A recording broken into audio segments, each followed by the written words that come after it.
In January of 1661, a body was dragged from its grave.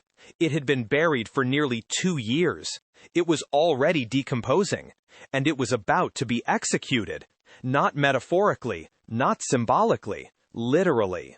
Because even in death, Oliver Cromwell was still considered a threat.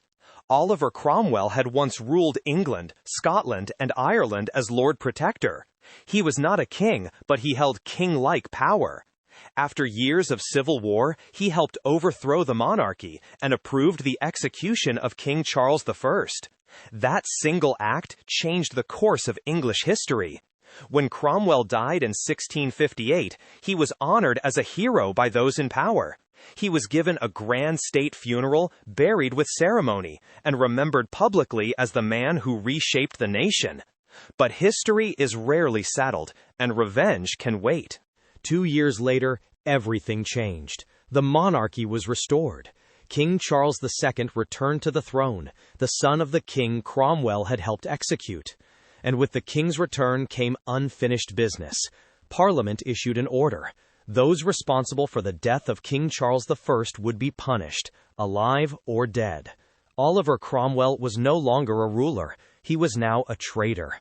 On a cold January morning, his tomb was opened. His coffin was pulled from the ground. The body inside was decayed, stiff, unmistakably lifeless. And yet, it was treated as if it could still answer for its crimes.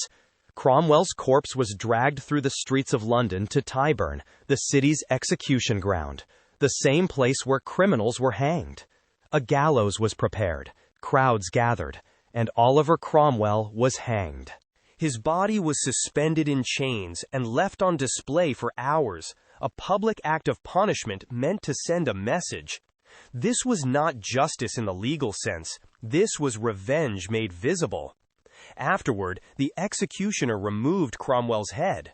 His head was placed on a long iron spike and mounted outside Westminster Hall, where it could be seen by anyone passing by. His body, meanwhile, was dumped into an unmarked pit. The warning was clear. This is what happens to traitors, even after death. Cromwell's head remained on that spike for more than 20 years.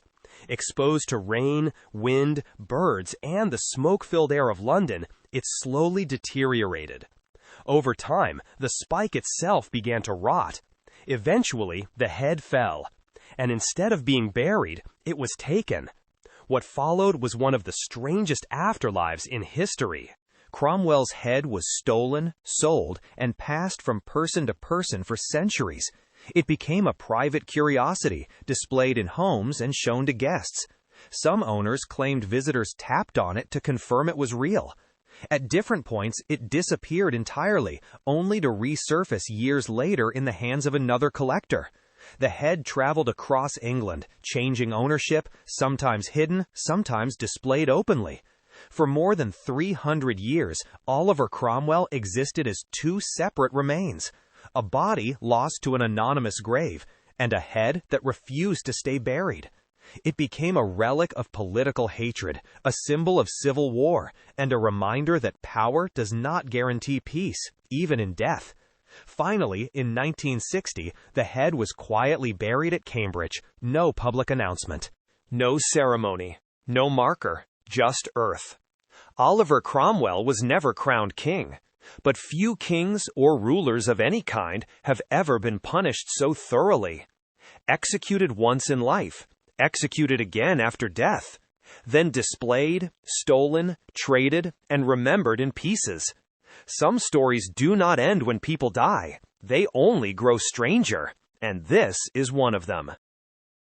History isn't always heroic. Sometimes it's brutal, uncomfortable, and downright unbelievable.